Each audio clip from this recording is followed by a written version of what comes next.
Marcelo, professor, diácono, fazer uma oração para nós começarmos a aula hoje.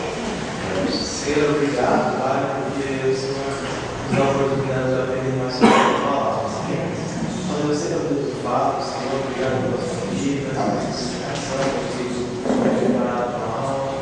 Usa a sua vida para falar aos nossos corações, Pai, que possamos aplicar no por diante. Peço em nome de Jesus.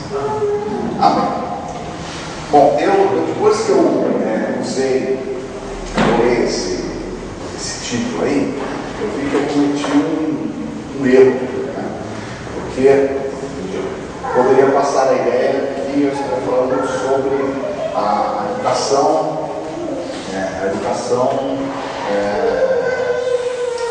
como magistério, né?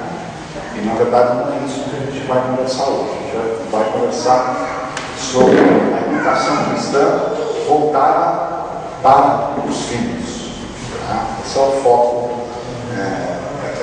da nossa aula, dando andamento àquilo que a gente vem trabalhando nesse modo. Tá? Apesar dessa aula aqui, ela ser um pouco,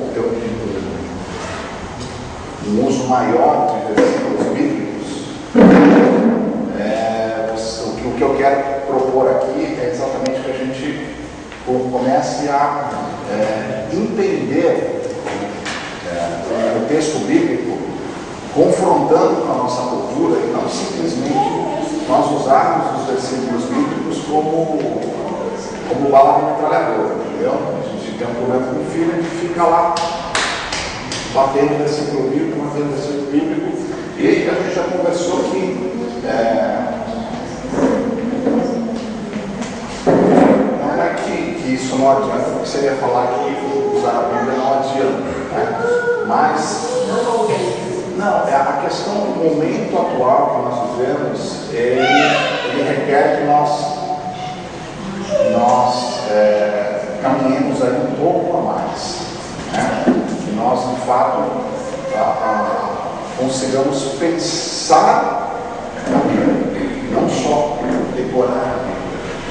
Umas 2 semanas atrás eu estava conversando, né, que muitas vezes nós somos treinados para viver na igreja, né?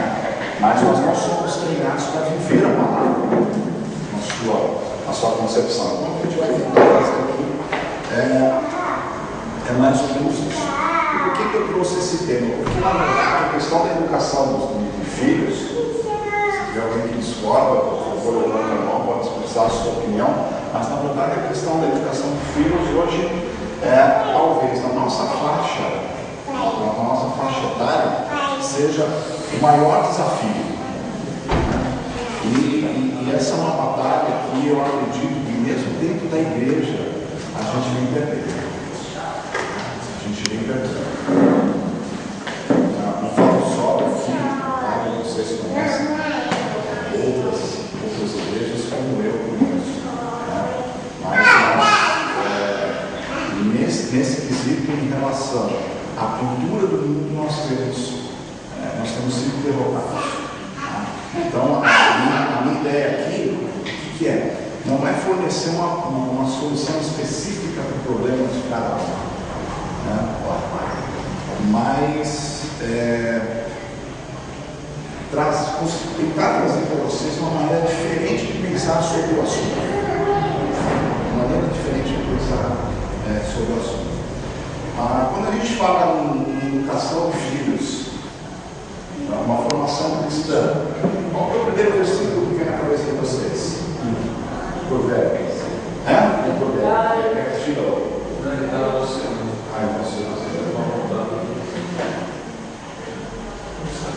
Eu acho que é uma pergunta que a Luísa está acima. Vamos fazer assim. Deixa eu falar o dia. Não, causa da gravação. Deixa eu em cima. Posso dar? Então vamos lá. Voltando. Qual é o versículo que primeiramente vem na mente de vocês quando a gente fala de educação? Criação. Ensina a criança no caminho da verdade.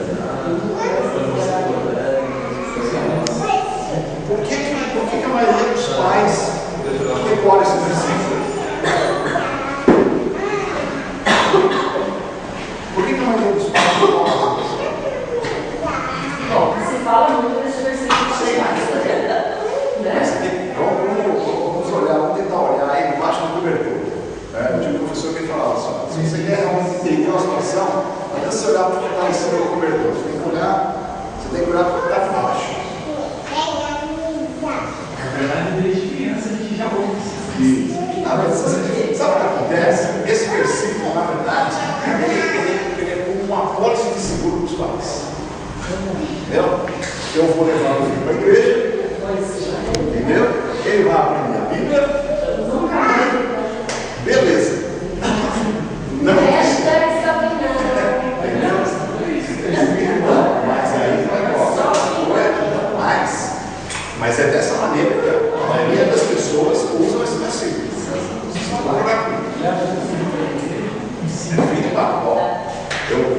Em termos de educação, o que é educação? É botar uma boa escola, levar o filho para a igreja, ensinar versículo bíblico e pronto. Estou garantido. Só que sabe. Não é assim. E é nisso que a gente vai conversar.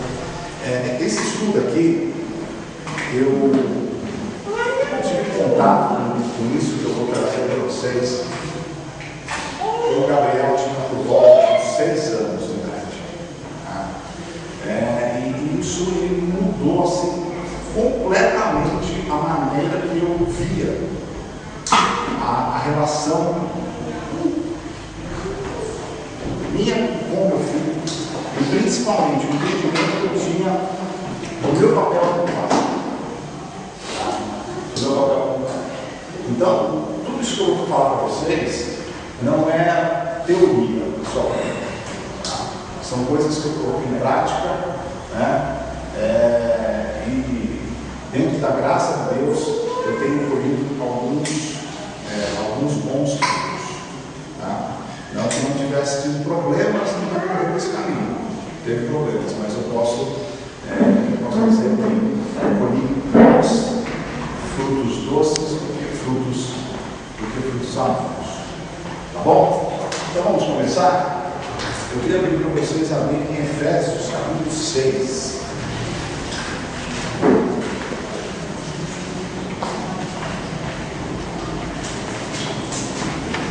Eu aqui no começo, quando eu cheguei de manhã, tinha só mulheres. Eu pedi licença para elas para esperar um pouco mais, porque eu precisava ter homens aqui. Né? Agora, vocês vão entender que não é machista, tá? Vocês vão entender. Tá bom? Vamos lá. Bia, lê para nós. Não, eu não consigo chegar. Chegou aí. Efésios 6. Ainda bem que não é que você está falando pouco, né? Efésios 6. Nós vamos ler os 4 primeiros versículos. Lê assim, bem pausadamente. Vá tentando identificar os elementos desse texto. Nós vamos conversar sobre esse texto. Nós vamos destrinchar esse texto. Então, filhos, obedecei a vossos pais no Senhor, pois isto é justo. Até o 4. Honra a teu pai e a tua mãe, que é o primeiro mandamento com promessa, para que te vá bem e sejas de longa vida sobre a terra. E vós, pais, não provoqueis vossos filhos a ira, mas criai-os na disciplina e na admoestação do Senhor. Ótimo. Eu queria fazer uma pergunta para vocês. Qual que é a diferença da palavra pais no primeiro versículo? Identificou aí onde está pais no primeiro versículo? Né? Para a palavra pais no 4º versículo.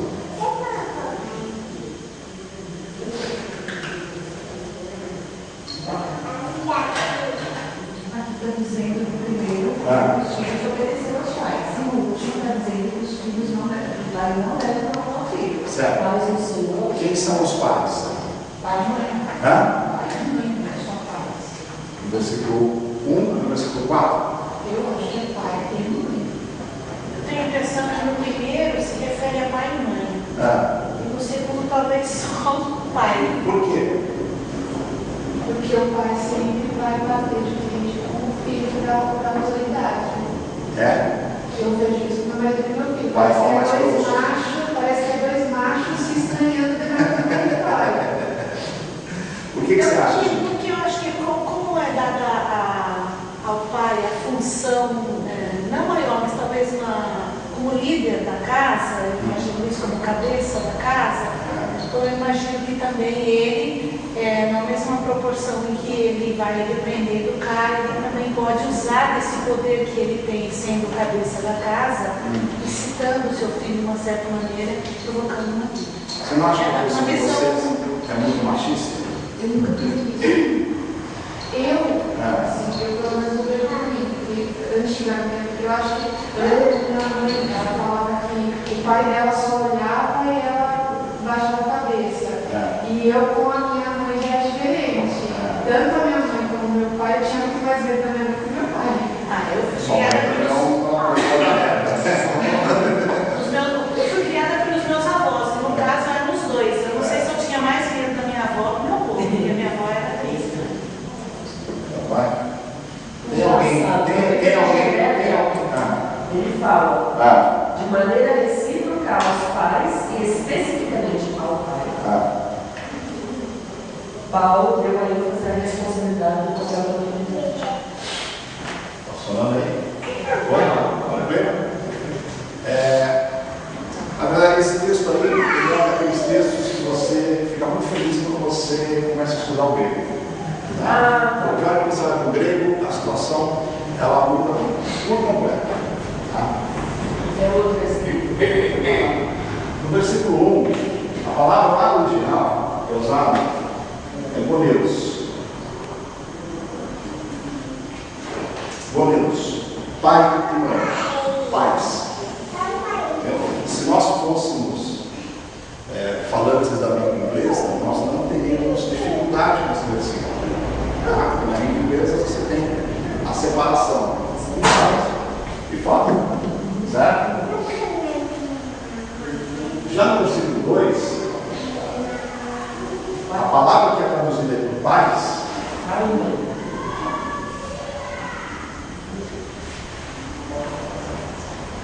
pateres, paternidade. Quem é que tem a paternidade? O pai é figura masculina.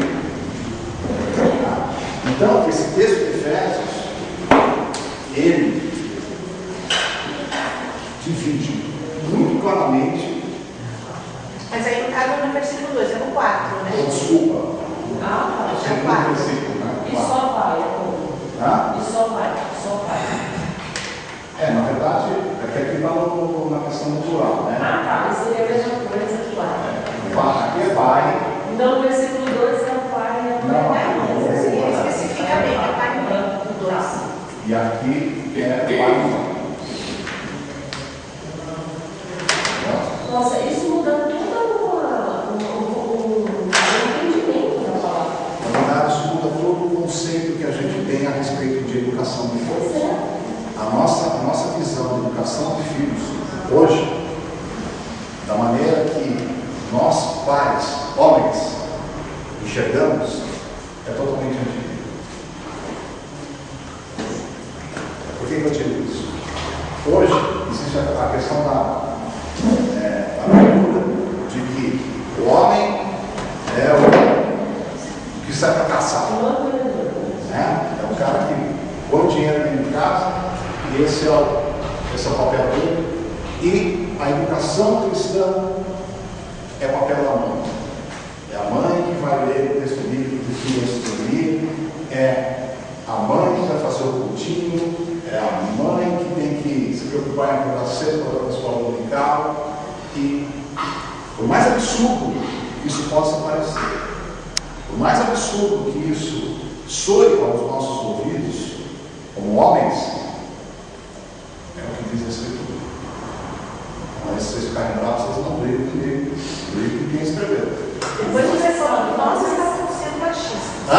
Depois você falou, você não está sendo machista. Isso não é tradução. Não, está traduzido. Pais. Por isso que é muito importante. Às vezes vocês pensam, o cara foi fazer uma madeira ali, né? O cara foi ungido, pastor, né? Mas está bom, ele estudou o quê? Não. Só um espírito. Vocês entenderem que o espírito usou uma língua, né? O espírito usou um contexto, o espírito usou uma cultura. Entendeu? Nós temos que entender isso. E nessa cultura aí, os pais não se separavam. Nessa cultura dessa época aqui, não tinha separação como tem hoje. Ele tinha, porque você, por exemplo, quando Jesus fala da mulher adulta, ele dá a entender que ela não teve vários maridos. Então, isso eu não queria entrar nesse campo, tá? Vamos voltar aqui para o.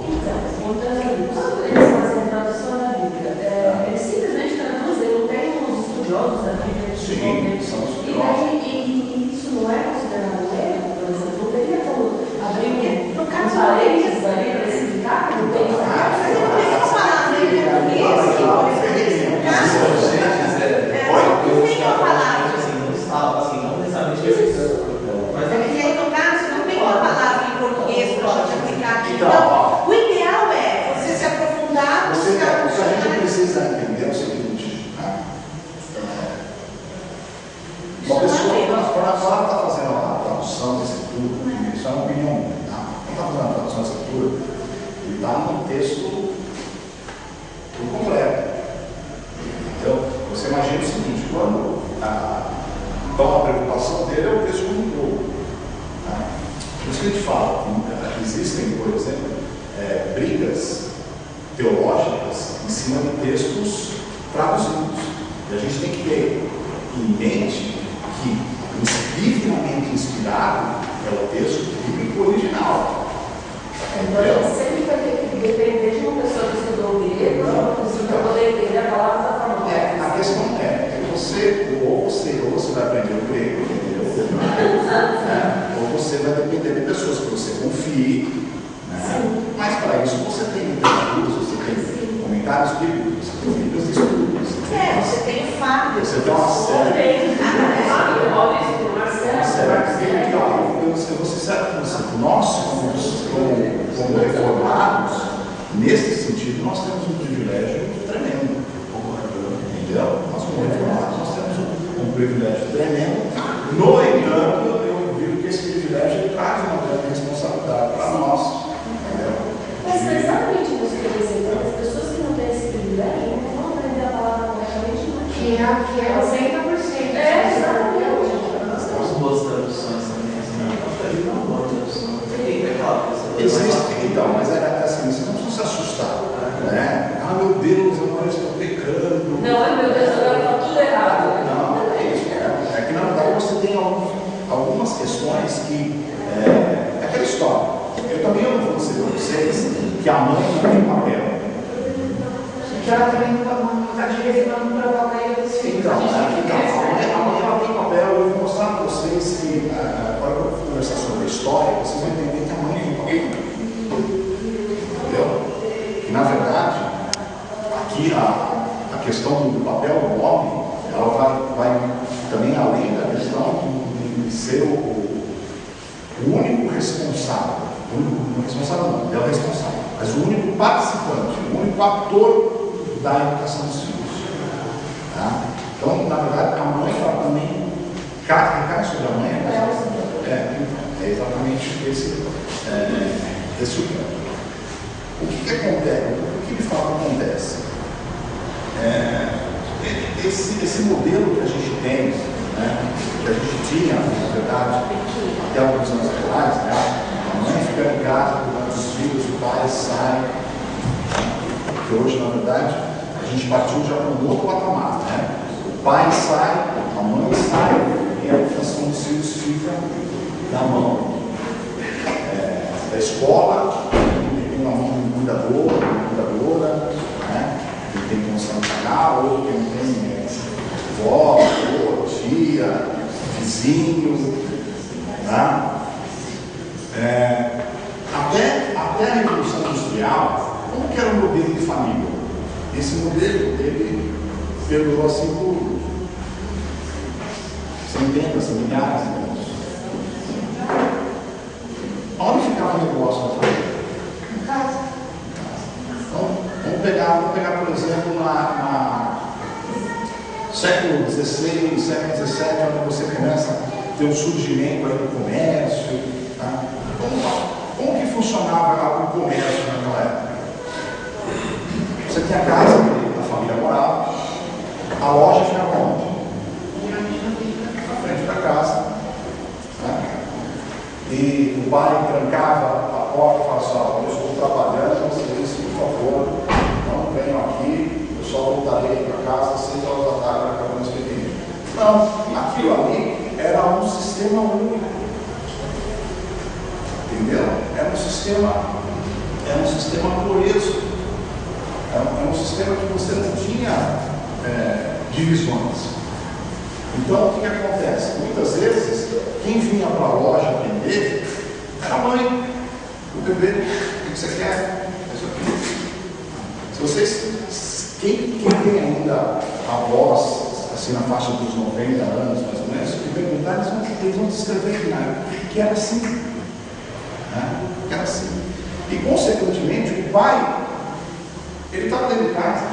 Ele participava ali de todas as situações.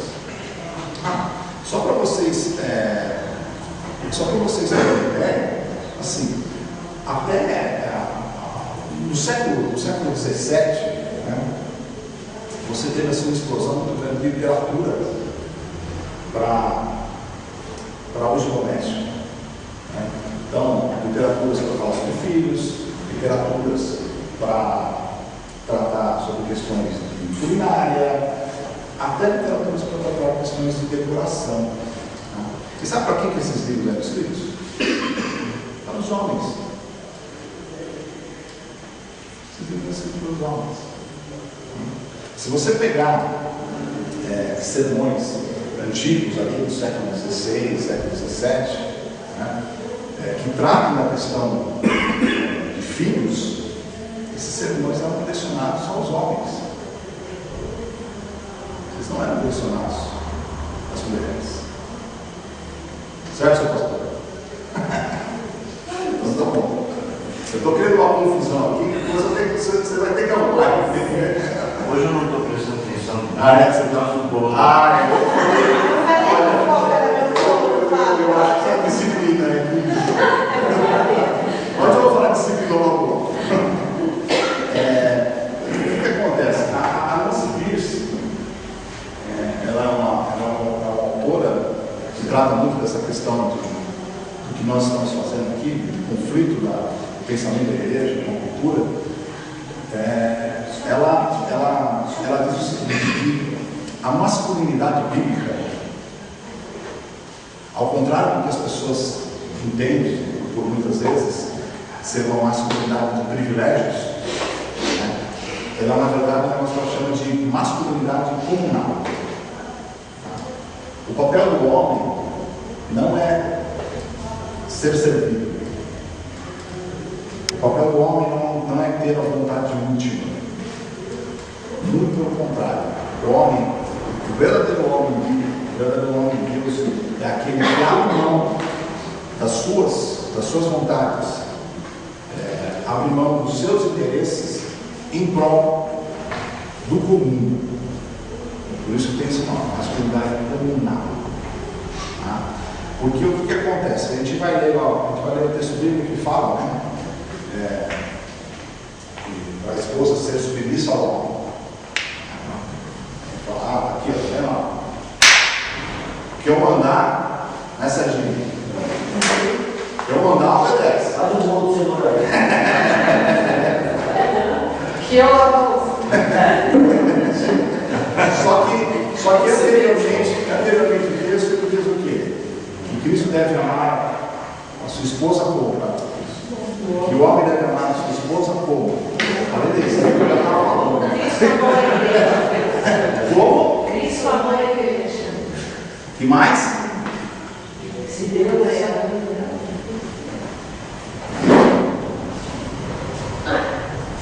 masculinidade comunal. Não é um interesse do interesse da família, interesse dos filhos. Certo? Só para vocês entenderem um pouco, quero ler um trechinho aqui. Alguém procura um bom livro para ler? Esse livro aqui, Verdade Absoluta, Nancy Pierce. Esse tranquilamente é um dos 10 melhores livros que eu tenho na minha vida. Tá? Verdade Absoluta, Nancy Pierce. Ela vai dar uma. Não, na verdade ela trabalha essa questão da fé cristã e do seu confronto com a cultura. Ela vai. Vamos lá. Ela está falando aqui a respeito dessa questão da masculinidade comunal, tá? E aí ela cita aqui um historiador, né? Ela diz assim: em meados do século XIX, 1800, tá? Escreve o historiador John Dillis: não só artesãos e fazendeiros, mas homens de negócios e profissionais administravam muito o seu trabalho em casa, auxiliado pela esposa e pelos filhos. Em consequência disso, não havia diferença entre o tempo do homem, da sua esposa, dos filhos e dos criados. Todos comiam e oravam juntos, eles se levantavam e dormiam no mesmo horário. Por mais que seja surpreendente, os homens se sentiam tão à vontade na cozinha quanto as mulheres, porque tinham a responsabilidade de abastecer e administrar a casa. Até o século XIX, os livros de receitas e os de gestão domésticos eram dirigidos principalmente para eles, e tão dedicados à decoração quanto à hospitalidade. Só uma observação. Lembrando que a cultura que ela descreve aí não é a nossa. Assim, foi uma das discussões. Eu tive um período de estudos desse livro, e uma das discussões era de se isso tinha acontecido no Brasil. No Brasil nós temos um perfil um pouco diferente. É uma sociedade bem mais fortemente patriarcal, que dava ao homem uma posição menos constante. Menos labutante no lar, verdade. Nas comunidades americanas, originais principalmente, era mais presente isso. O homem era mesmo participante da realidade. Aí a discussão isso representa um pouco o Brasil? Representava, porque era mais do que é hoje. sim. A família era mais constante, o pai era mais presente na vida dos filhos, até como juiz, né? Mas tem que fazer essa observação, porque assim, você vai falar, poxa, ninguém vai lembrar de histórias do padrão que ela coloca no livro aí. Então vamos lá, vamos dar a lição de um termino. Tá? O versículo 4, então a gente vai ficar no foco do versículo 4 agora. Tá? Ele é um versículo que, de fato, ele tem alguns desafios de interpretação. Né? Primeiro, eu já mostrei para vocês que é a questão da figura do pai, do masculino, do ente masculino. Tá? A segunda é entender o que é esse não provoqueis a ira. Porque o provoqueis a ira, na verdade, no grego é uma palavra só. Tá? Então você não tem aí no português, são duas coisas diferentes, né? Um verbo e provocar algo, né? Mas de fato no grego essa palavra ela traz ela traz um conceito só. Tá? Oi. Hoje muita gente vem e aí você não questiona nada do seu pai, quase como fosse vai ser Esse é o primeiro ponto. Muita gente entende que eu não posso posso contrariar meu filho. Não é isso? Não, porque senão você teria que riscar a segunda parte do versículo. Seria o uso excessivo de autoridade? Então, existe muita gente que pensa dessa maneira. Eu Porque penso a gente diferente. reconhece que o pai tem autoridade, mas tem aquele pai também que. Mas ele não é só autoridade, ele é agressivo. Isso. Né? Mas eu não acho que o versículo está falando especificamente sobre isso, apesar disso ser plenamente aceitável como padrão para nós. Né? Mesmo porque é da história. Se a gente acredita em masculinidade comunal, o homem não vai exacerbar no seu papel de disciplinador. Né? Tá?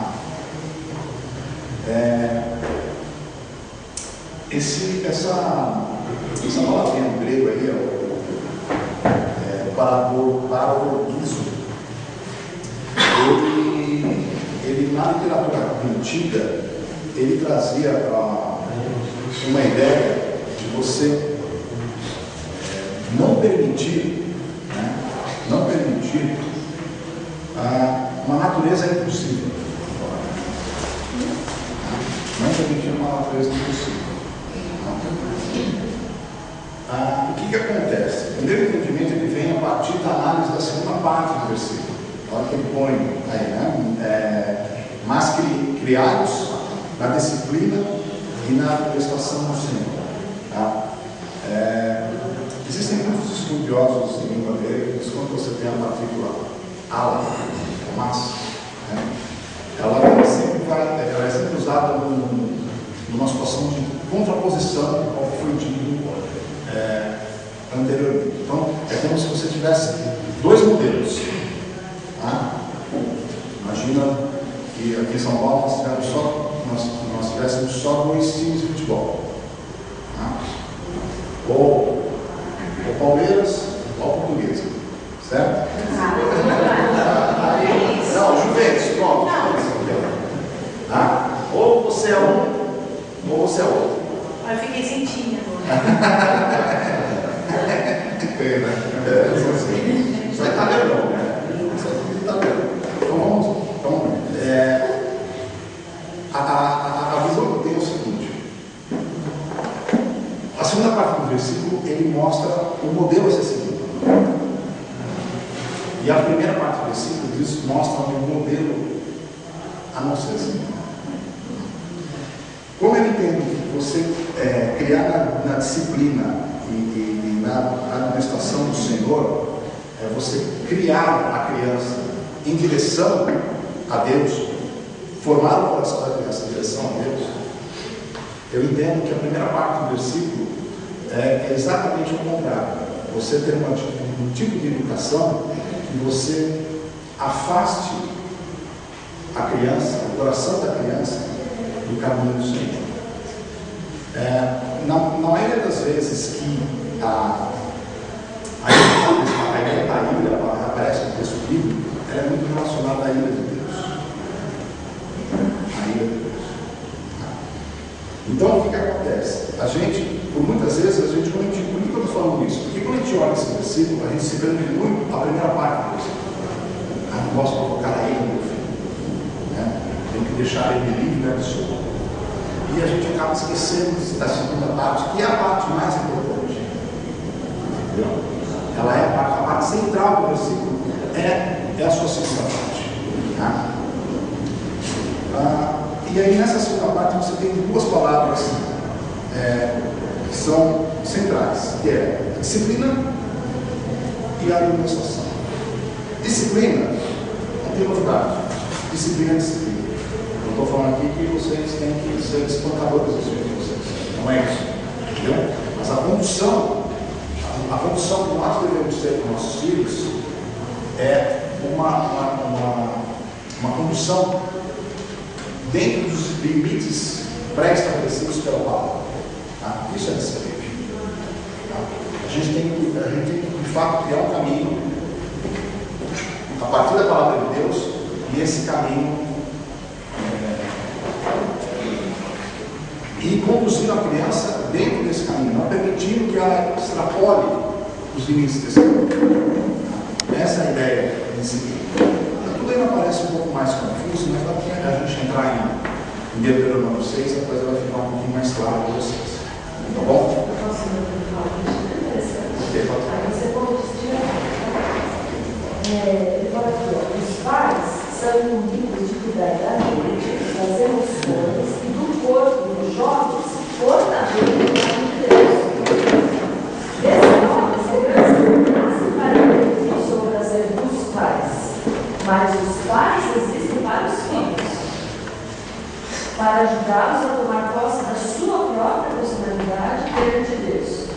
Disciplina é a formação da vontade por meio da disciplina e a administração e desenvolvimento da mente por meio do ensino.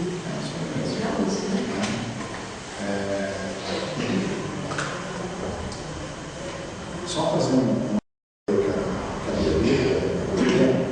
na verdade, eu sou uma pessoa que eu creio assim, que os filhos, eles não são plenamente dos pais. Os filhos são parcialmente.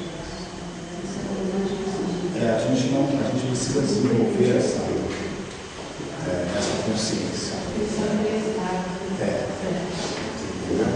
E aí isso é uma coisa que eu falo muito para ela. Eu falo assim, filho, o pai tem uma responsabilidade muito grande por sua causa. Então, por mais que possa parecer estranho para você, o pai não existe para transformar a sua vida numa desmenida. O pai existe para quê? Para que você possa se formar com a mente e o coração de Deus. Então, isso é uma coisa que a gente tem que levar em consideração. Tá? Então, é isso que a própria comentário da Bíblia de Genebra diz, né? A disciplina é aquilo que você, de fato, se você não tem o hábito de cuidar dos caminhos do seu filho, né? Mesmo até de uma maneira enérgica, quando necessário, né? É um hábito que tem que ser desenvolvido. E a segunda é a questão da administração. A questão da administração, porque a administração é exatamente a instrução da mente da criança. É a formação do pensar, a formação, é o cuidado do coração. Tá? E aí, como que a gente faz isso? Tá? Para isso a gente precisa ir lá para Deuteronômio 6.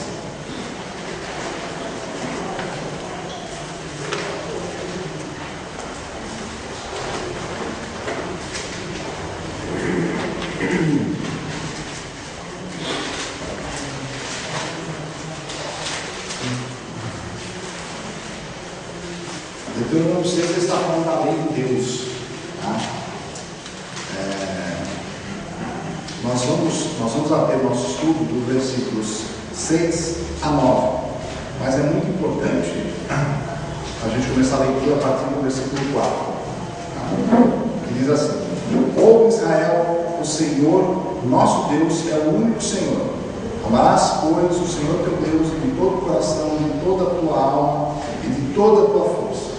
Essas palavras que hoje te ordeno estarão no teu coração, e te inculcarás a teus filhos, e delas falarás assentados em tua casa, e andando pelo caminho, e ao deitar-te e ao levantar-te. Também as atarás como sinal na tua mão, e te serão frontal entre os olhos, e escreverás nos umbrais da tua casa e nas tuas portas.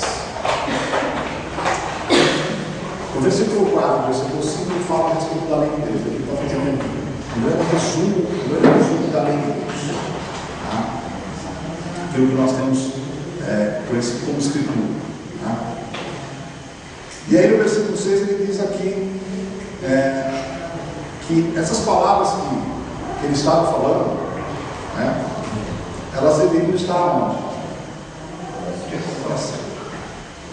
O coração, principalmente no Antigo Testamento, ele tem uma relação muito grande com a questão da mente. A lei de Deus ela tem que ser algo extremamente presente na sua vida, presente no seu pensar, ao ponto de você dizer, a lei está no meu coração. Uma coisa muito importante para a gente olhar esse texto aqui é entender que o autor aqui ele vai usando uma série de figuras. Então, por que eu estou falando isso? Porque, por exemplo, os judeus, eles leem esse texto aqui literalmente. Então, quando você lê lá, por exemplo, no versículo 8, por exemplo, também os atarás como sinal na tua mão e serão um frontal entre os teus olhos. Não sei se você já viu alguns judeus que andam com uma caixinha amarrada na testa. Por causa desse versículo. Eles interpretam uma porção das escrituras, escrita em uma letra bem pequenininha, colocam numa caixinha, e tem outros que andam com essa mesma caixinha amarrada nas mãos. Está certo, seu pastor? E, na verdade, não é isso que ele está dizendo.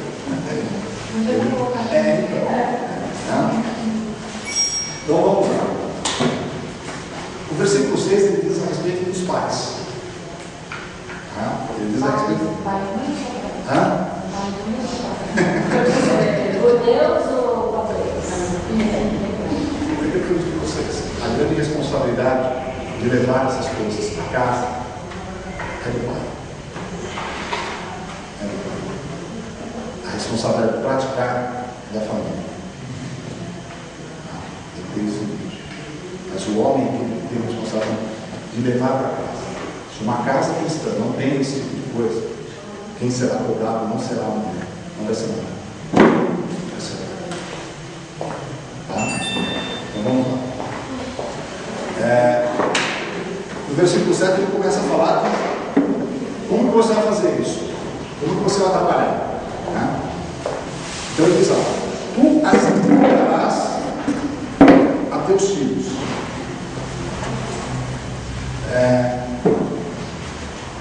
O que é inculcar? Fica lá. Acho que vai no sentido de ensinar incessantemente. Fixar. Essa palavra aí, essa palavra que está aqui do hebraico, e aí eu já não conheço hebraico, eu tenho que ir para ver se conhece, né? E a perguntar eles. Eles dizem que é uma palavra que era usada para descrever eu tentei achar um nome da profissão que hoje não existe mais, aqueles entalhadores que escreviam no garimpo. Essa palavra para descrever essa atividade. Você ficar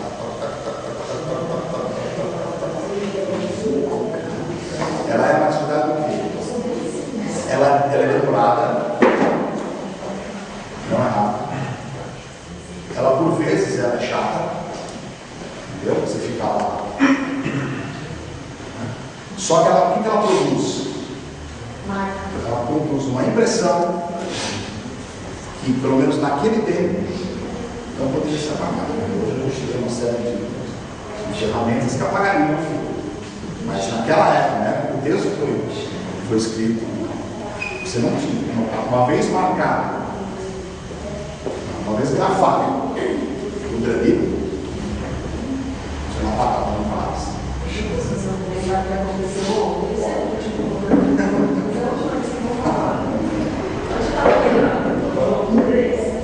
E eu estava esperando o ônibus e tinha assim uns 8 meninos que vinham de algum lugar, com um pacotinho de bala na mão, e aí um falou para o outro: isso aí é da macumba. O outro falou: que macumba? O que é? Foi o moço que deu, mas é da macumba.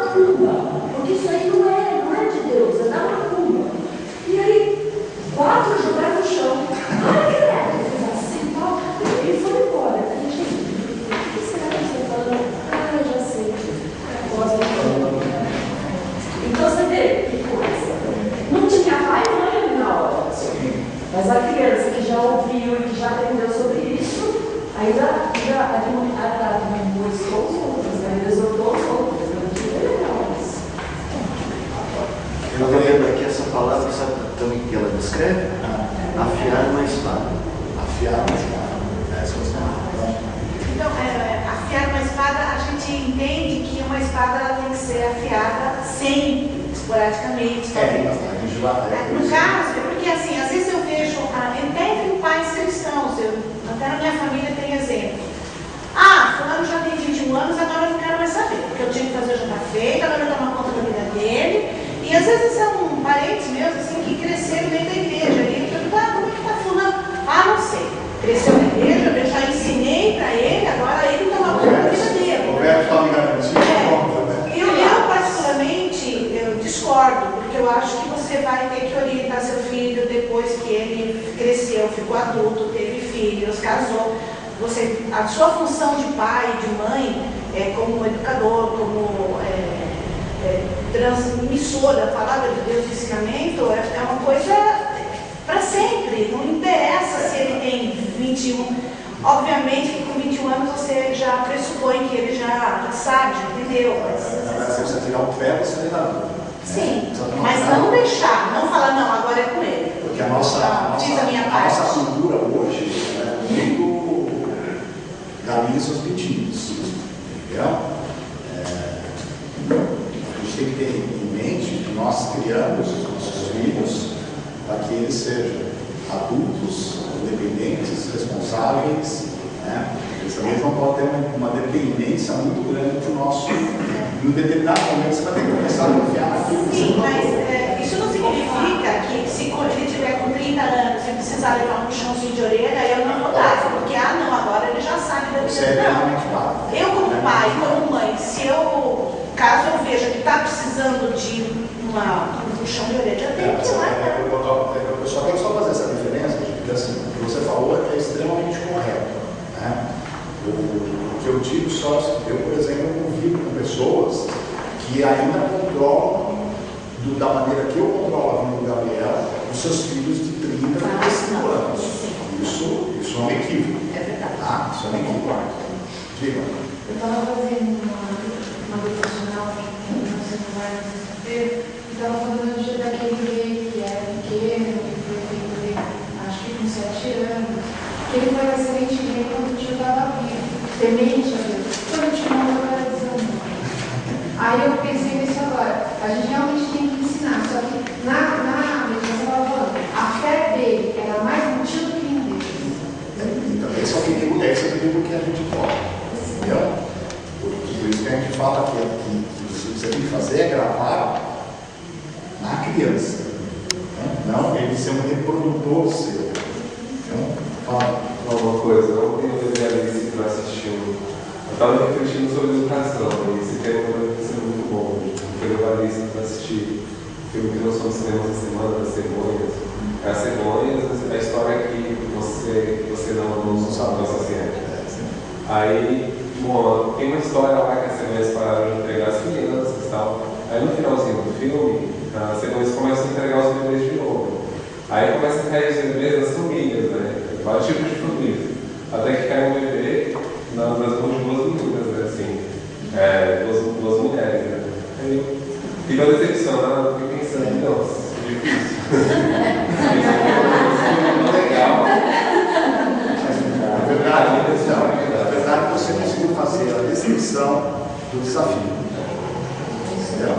E detalhe, para eles, pequenos, hoje em dia, a gente não fala. Porque esses dias o Lucas, a gente estava no céu, ele falou assim, mãe, aquele cara é uma bichinha. Eu fiz assim, filho, o que é bichinha? Eu nunca falei desse assunto com ele. Mãe, bichinha é homem que gosta de namorar com homem. Eu falei, filho, o que você acha disso? Mãe, é nojento, mas hoje em dia é normal. 9 anos, gente. Eles enxergam isso de um jeito diferente. Exatamente. Isso é a expressão. Outro dia eu disse para um amigo meu que assim, o filho dele tinha 3 anos. Falei para ele cara, eu estava conversando com o Gabriel. Estava falando para ele que ele tem que se preparar, porque ele, como homem adulto, ele vai ter um perfil de extrema contraposição. Por quê? Primeiro, ele é homem. Segundo, ele é branco. Terceiro, ele é cristão. Não, e a pior das três coisas, aí, assim, a mais, não a pior, né? A mais complicada é a questão de ser cristão. Ser cristão, você acha? É, porque na verdade. Porque você vai colocar tudo toda a questão, toda a questão cultural. Então, ser um Ou jeito. você está aceitando, É diferente do crente, né? Ser cristão, eu estou treinando ele para ser. Fábio, na sexta-feira, o pastor voltou reportado desse assunto, não é muito inteiro, isso é só uma parte, só uma família completa. Depois do garoto que tinha 12 anos, né? E assumiu o gênero feminino, né? E quando ele tinha 11 ou 13, né? E ela falou que quando ele era gênero masculino, ele era um grande, era chato, né? Ele não entendia as coisas. Agora é super amigão dela, a menina passou a ser dócil, passou a entender, não são grandes amigos. Aí os pais, também com algumas situações de críticas, assim, passaram a aceitar em função da harmonia que gerou no lar. E a avó passou a aceitar, a bisavó passou a aceitar, né? E ele sai de casa dizendo para a avó que é feliz, tá? Não sei o que, mas muito feliz. Quer dizer, ficou comum, né? Mas então, por isso que eu digo o seguinte, que o papel dos pais, o papel do pai, nessa questão de você preparar a mente do seu filho. Você não pode só um pouquinho, você não pode deixar isso, como muitas vezes hoje nós deixamos, a cargo de outras pessoas. Tá? E eu vou ser bem sincero com vocês, nem mesmo a cargo da igreja. Tá? Tem muita gente que acha assim, a educação cristã do meu filho é responsabilidade do pastor, é responsabilidade da professora de escola dominical, entendeu? Isso é um equívoco tremendo. Então é necessário você falar de. Então, aí o versículo ele continua, ele diz assim, assentados em tua casa, andando pelo caminho, ao deitar-se e ao levantar-se. O que esse versículo está dizendo? 24 horas. 24 horas por dia. Entendeu? Sentado, ou seja, a hora que você não estiver fazendo nada, andando pelo caminho, a hora que você estiver fazendo alguma coisa, deitar-se e levantar-se é o seguinte: enquanto você estiver acordado, a sua preocupação tem que ser a formação da mente cristã do seu filho. Tem que ser a formação. Fala aí. Isso que a senhora estava falando, né? Ela não. Esse é um cuidado que a gente faz no tempo. Fala um pouquinho mais alto para o pessoal no fundo. E às vezes, muitas vezes passa. Como ela disse, nossa, eu nunca falei com meu filho sobre isso. Não é porque eu não falo que meu filho não está ouvindo. E ele está aprendendo de outra maneira. E às vezes a gente acaba com omissão, ou às vezes até, não por querer, mas a gente mesmo não conversa dentro de casa, mas não quer dizer que ele não saiba. Quer dizer, ele sabe o que é bichinho, ele sabe o que é a mulher, ele sabe o que eles fazem. Né? Por quê? Posso pegar o seu gancho? Porque tem outras pessoas, a própria televisão, né? O filme com o Gabriel, né? A gente vê uma mensagem sobre isso. Sim, e isso está sendo uma outra forma de ser inculcado na cabeça da criança também. Né? Porque a gente aqui está falando de inculcar, no caso a palavra de Deus.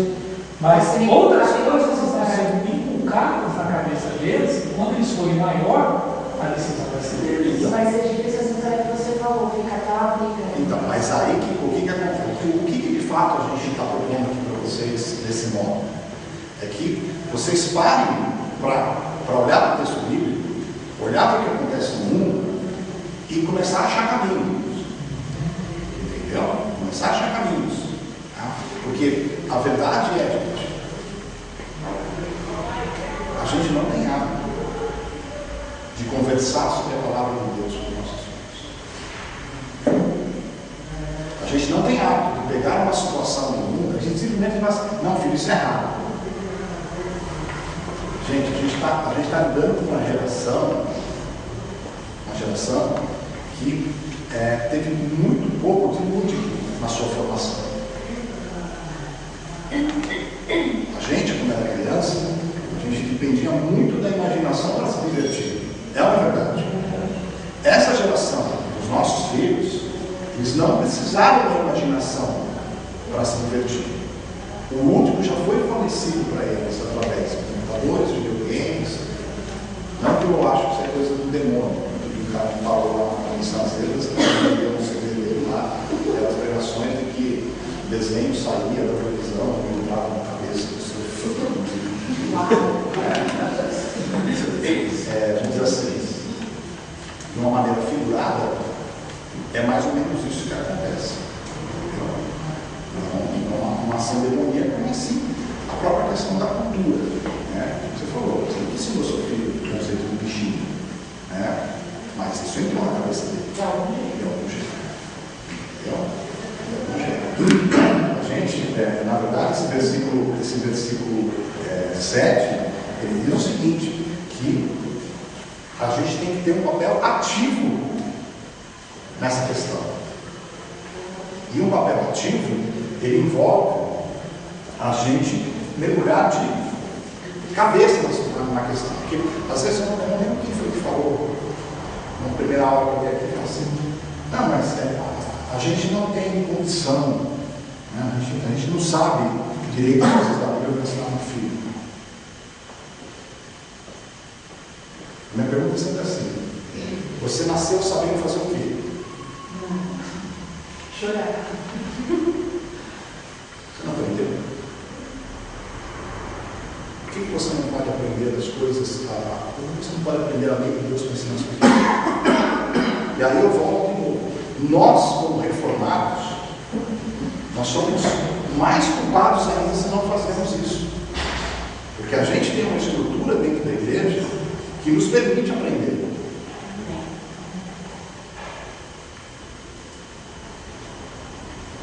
E beber da Vila Formosa é mais culpado ainda.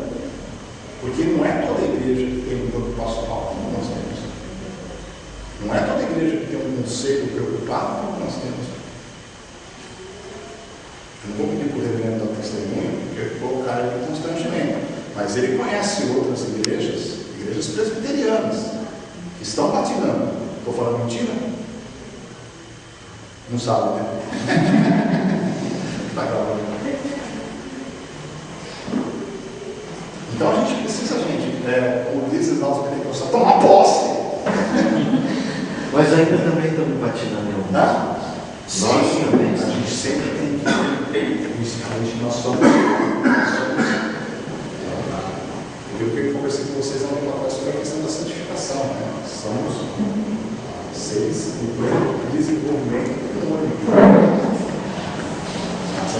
Mas o que eu digo é o seguinte: a gente precisa parar de ficar nessa inércia e falar, não, eu não tenho como fazer, não. E no final eu vou mostrar algumas coisas que são interessantes nesse sentido. Para terminar, vamos falar sobre o versículo 8 e 9. O versículo 8 e 9 diz assim, né? Também os atarás como sinal na tua mão e te serão como frontal nos teus olhos. E escreverás nos umbrais da tua casa e das tuas portas. O versículo 8 ele diz especificamente como tem que ser você, como inculcador. Nós somos a geração que foi criada sobre o lema. Eu acho que existem as suas exceções, tá? Sobre o lema. Faço o que eu digo? Não faço o que eu faço. Esse versículo ele está colocando um padrão totalmente diferente. Quando ele diz assim, para você ter sinal com a sua mão, a mão ela é a figura da ação. O trabalho é feito com a mão. Então, não adianta nada você pegar a Bíblia lá e ficar fazendo todo dia, não, fazer contigo todo dia.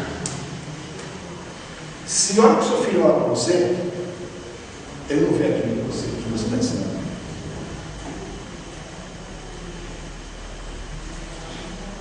E o segredo está onde?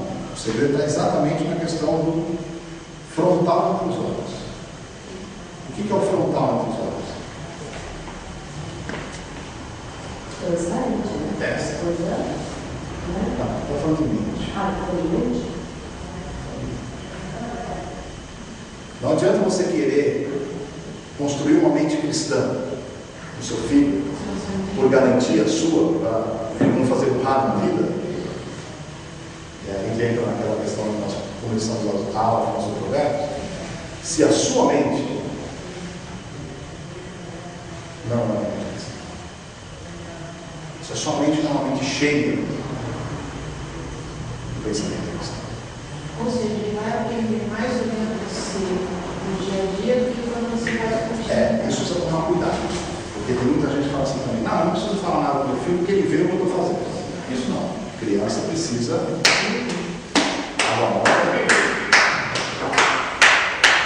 Gabriel, muitas vezes ele fala assim, para que surge um assunto, começa a dar o filho. Não sei não. Essa é a Ou então, fala de novo.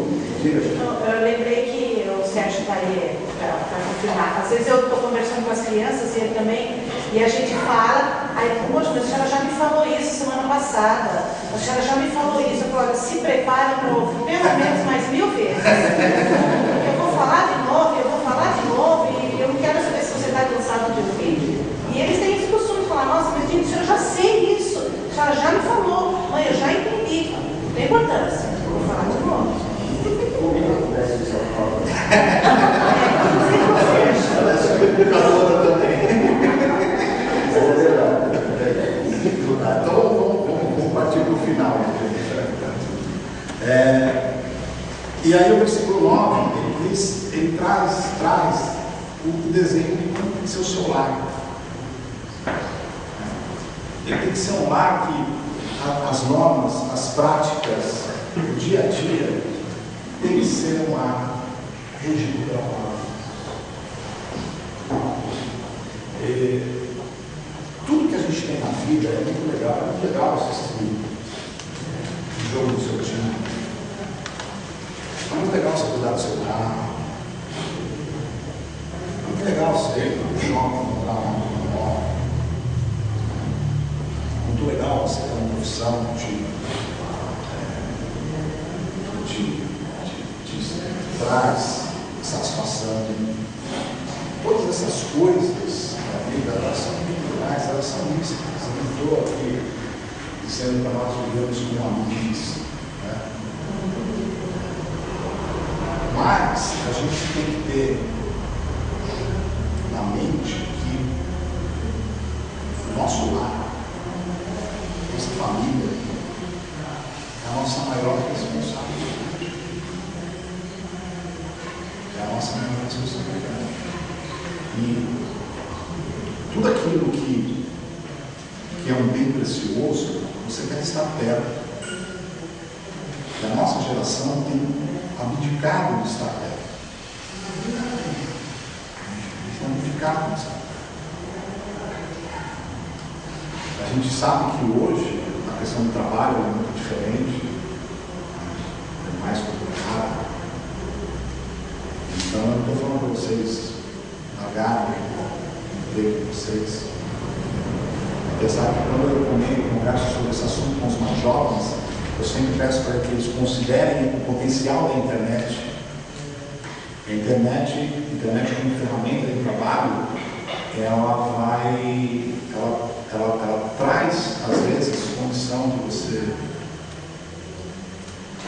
você poder estar mais perto da sua casa. Eu mesmo tinha escritório quando o Gabriel nasceu.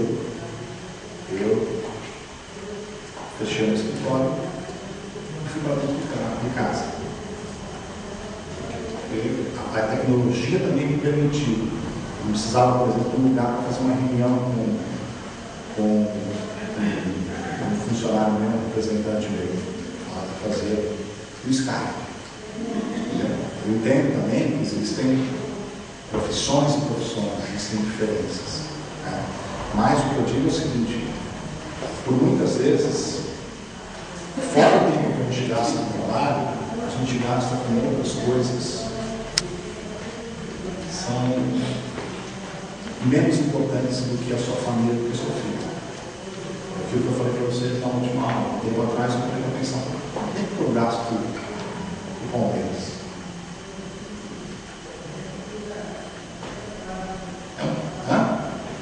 não perde tempo mesmo. Muito pouco. Muito pouco. Né?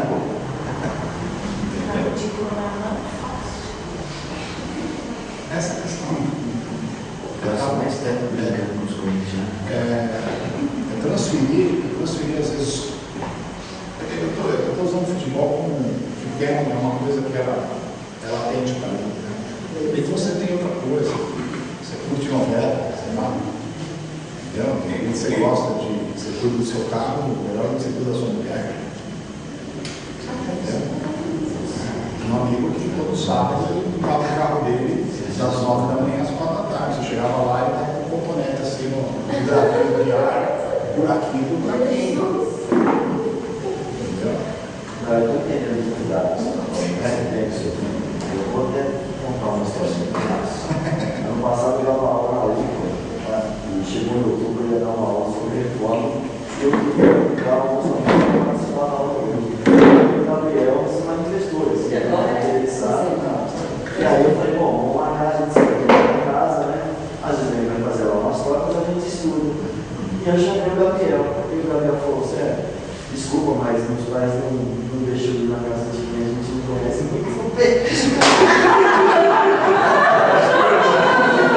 Eu não tinha mesmo amizade ainda com o Flávio e a Adriana, a ponto de eu falei, não tem problema, não vamos contar nada dos pais.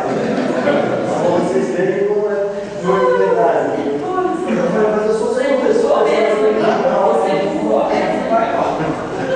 muito engraçado isso, eu falei, olha só a frustração dele. Eu sou uma pessoa de ele, mas tá vendo? Ele te conhece. A gente tem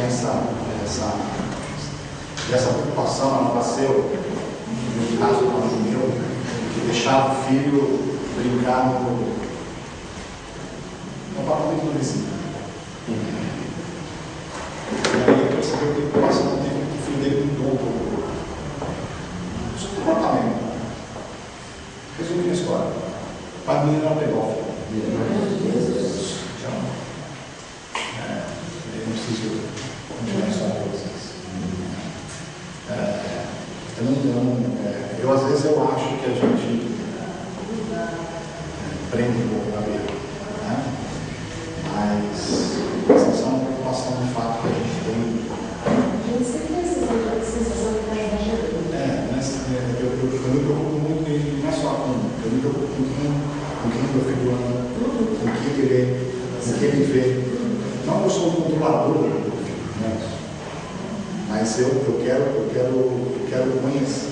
conhecer, entendeu? Porque, por exemplo, agora vou fazer uma confissão. Toda hora que termina isso, tudo tem que comer escola dominical, eu fico com quem quer aprender. Eu falei para você, Eu pergunto porque, assim, quando ele tinha 6 anos, eu decidi mudar de igreja exatamente por causa disso. Começou a vir 13, por causa disso. Foi sempre um pouco, né? Mas começaram a vir ensinamentos muito complicados. Então, eu acho que o papel de você educar o seu filho, ele passa pelo interesse que você tem que ter no que o seu filho está fazendo. Interesse que você tem que conhecer o grupo do seu filho. Fala, João. E o legal, assim, quando a gente deu aula para ele, para o Gabriel, teve uma dia que a gente fez aqui, dia de talentos, ao qual o nosso adolescente ele vem cantar, vem contar piada, foi legal, vem contar piada e ele veio pregar. Foi muito bacana. Você percebe isso nele, que ele não tem vergonha de falar da palavra de Deus. Sabe que o adolescente vai para a escola e fala, deixa o cara vai saber que eu sou crente. Na escola ele pensa como pastor. Então isso é bem legal. Foi bem bacana assim, dele de pregar, de falar. Estava meio assim, tímido ainda, mas o pessoal que estava ali, todo mundo esperando alguém cantar, alguém contar uma piada, alguém fazer alguma coisa. Ele foi o mais aplaudido ali. Então isso é gostoso de você ver que não tem vergonha. Na verdade, vocês não estavam no começo da aula, eu falei o seguinte, que isso aqui, esse Efésios 6 e Deuteronômio 6, ele mudou a minha vida, né? A maneira que eu enxergava. Né? E o meu trabalho com o Gabriel foi exatamente pautado por esses dois versículos. Né? Não quer dizer que eu acertei em tudo. Eu tenho coisas que a gente constantemente, eu e a Adriana, a gente para. Falar isso aqui, a gente está fazendo muito errado. Não dá. E a gente faz isso constantemente. Né? Eu, de fato, eu digo isso. Eu assumi essa responsabilidade. Né? E graças a Deus eu tive uma pessoa do meu lado que encampou as minhas ideias. Né? E a gente trabalhou isso como equipe. A gente trabalhou isso. A gente estabeleceu os princípios e trabalhou isso como uma equipe. Até deixa eu já aproveitar então, queria trazer para vocês 2 materiais que eu trabalhei com o Gabriel, que às vezes a gente fala assim, poxa, eu não tenho uma habilidade bíblica tão grande, mas você pode começar a usar materiais de auxílio. Né? Então, por exemplo, quando ele era pequenininho, ele já conseguia identificar algumas letras. Eu usei esse livro aqui para trabalhar doutrinas bíblicas na mente dele e também para ensiná-lo a manusear a Bíblia. Né? Então, eu comprei uma Bíblia com aquela com índice na lateral, entendeu? E aí você vai ensinando as siglas para ele. Tá? E aí você foi trabalhando. Né? Depois eu não quero deixar aqui na frente, vocês podem ver, vocês vão perceber que tem até as datas que a gente foi, as datas que nós trabalhávamos, eu marcava aqui. Né? E é são coisas muito simples, né? Ele põe algumas frases, né? Ele vai trabalhar a questão de Deus. Primeiro tópico, ninguém é tão grande como Deus. Aí ele põe lá a referência e aparece um número de versículos que você vai ler na Bíblia que falam a respeito disso. Entendeu? Aí o subtópico. Deus é todo poderoso. Aí já aparece uma lista de versículos que você pode ver. Entendeu? Vou trabalhar com essa sentido aqui. É muito legal. E aí, a hora que ele começou a ter uma pré-adolescência, né, dessas questões de você perceber que ele tinha começar a trazer coisas de fora, né? Esse aqui é um livro espetacular, é até um livro que eu cheguei até a comentar com o reverendo sobre até mesmo os adolescentes utilizaram, né? Que são 13 perguntas cruciais sobre Deus, né? E aqui já é um material mais vasto, um livro com texto, com perguntas, né? A primeira pergunta, como posso saber que Deus existe? Tá? E aí ele vai trabalhando, ele vai trazendo perguntas para discussão, né? Desafios de fé, atividades. Né? Isso aqui é um livro que ele é feito para trabalhar em grupo, tá? Mas você consegue usar muito bem para trabalhar com o seu filho. A segunda pergunta, qual é a correta? A posição ou a criação? E aí vai indo. Tá? E aí vai indo. Então, gente, eu acho que assim, você tem 2 coisas que a gente precisa ter em mente, além, lógico, do nosso papel como educadores, como formadores da mente cristã dos nossos filhos, é que essa é uma atividade que requer preparo. Tá? Então não adianta a gente achar que vai vir com um insight, não. Precisa sentar, estudar, ir atrás, perguntar para o pastor, perguntar para o professor de escola dominical, perguntar para mais gente que você conhece, entendeu? E a outra coisa é o seguinte, isso aqui é um projeto água mole e pedra dura, entendeu? Não adianta você achar até na sua mente que assim, olha, não, em 6 meses eu faço a obra. Não, é aquilo que a gente falou, isso aqui é uma obra que não tem data para acabar, né? Então, e é uma coisa de todo dia, né? É um tijolinho por dia, tá? E naquela insistência. Né? Eu sei que muitas vezes isso é chato. A gente não gosta de ficar dando para os filhos, não gosta de repreender, ou não gosta de dizer, oh, pai, você volta de novo, acho que não é legal. Entendeu? Mas vai chegar um ponto que vocês vão poder falar para o seu filho assim, ó, vai na minha. E ele vai saber que se ele for na sua, ele vai estar bem. Entendeu? Mas ele tem que ver resultados. Tem que ver coisas claras. Tá? Para terminar, eu queria deixar uma lição clara para vocês.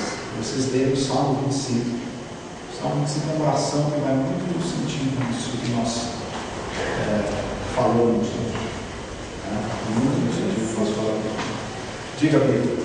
Eu queria só dizer uma coisa, a gente trabalha com casais, a gente tem observado uma coisa muito difícil, né? E o inimigo realmente tem conseguido entrar na igreja e fazer bagunça mesmo, né? Destruir famílias, porque esse é o objetivo dele. Então, muitas vezes a gente se engana e fala, graças a Deus, eu vou fazer esse programa, os amigos dos meus filhos da igreja são, né? Mas tem que cuidar às vezes porque, são amigos da igreja, né? Nem sempre os amigos da igreja estão andando nos caminhos do Senhor.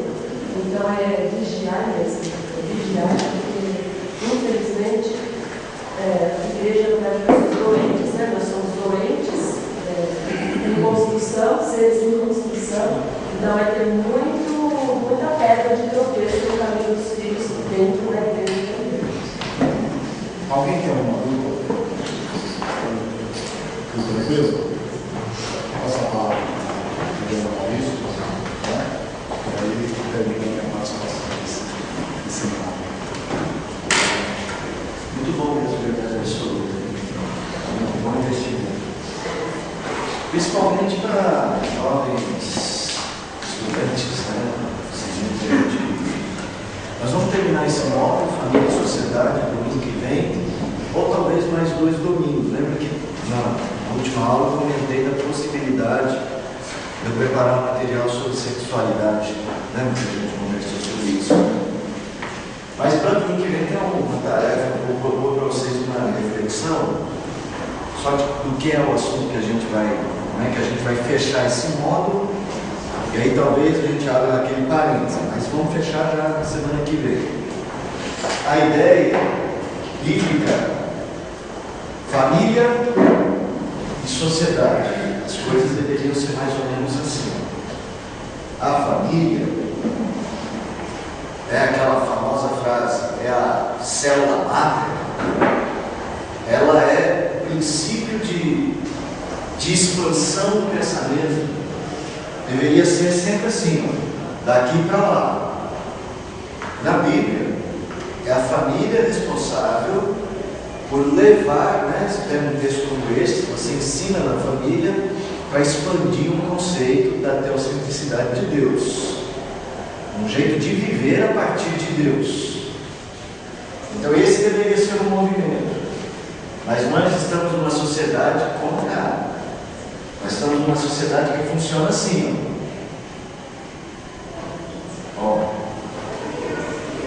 Essa é uma grande luta. Hoje, a família está se tornando cada vez mais só um lugar de receber. A família está sendo formada pela sociedade. Então nós vamos trabalhar a partir dessa discussão, o que é preciso fazer. Vocês viram aí a mudança que vai ter nos planos de educação no Brasil? Não sei se vocês são contra ou a favor. Eu ainda não li, não vi nada, eu só vi a ideia, né? Eu tenho muita resistência à ideia de escola com horário muito prolongado. Eu acho que a escola é uma esfera que está usurpando parte da esfera que deve ser da família. Eu não vou fazer crítica ainda porque eu preciso ler, né? Preciso entender. Mas hoje, o que está acontecendo é que a maior parte das coisas estão tornando a família um lugar de permanência mínima e responsabilidade mínima formativa. O pai trabalha 12, às vezes fica fora de casa 14 horas, chega em casa, o pai ou a mãe, chega em casa para dormir praticamente. A família é só um jeito de um jeito de cuidar dos filhos, deixar o filho num lugar mais ou menos seguro. Às vezes nem é na família mesmo que ele fica, às vezes ele é transportado para um outro ambiente onde ele passa uma parte do tempo, e a gente tem que lidar com esses novos contextos de uma maneira cristã. Então nós vamos encerrar o nosso módulo com essa discussão família e sociedade. Aí nós vamos pegar esses exemplos que nós levantamos aqui ao longo, né, desse nosso módulo, para a gente ir ilustrando a nossa aula de domingo que vem. Tá ok? Fica aí então para você pensando, vocês que são da área de educação, que gostam disso, quem sabe ler esse novo plano aí que eles estão. Eles acham que o ensino médio hoje é uma preparação para o ensino superior, que não é uma verdade, né? Então eles querem fazer essa reforma e aquelas 3 matérias que nós fixas, agora colocaram artes de novo, educação prioritária, mas já está reformando novamente. Vamos tentar nos informar um pouquinho mais, tá? Não é o foco nosso discutir o plano de educação. É só para pegar um exemplo de como a sociedade está enxergando o papel da família. Eu acho que a sociedade hoje está enxergando o papel da família como recipiente de informações e de informação, e não como um agente informador. Então está havendo uma inversão do papel bíblico de família. Ok? Semana que vem a gente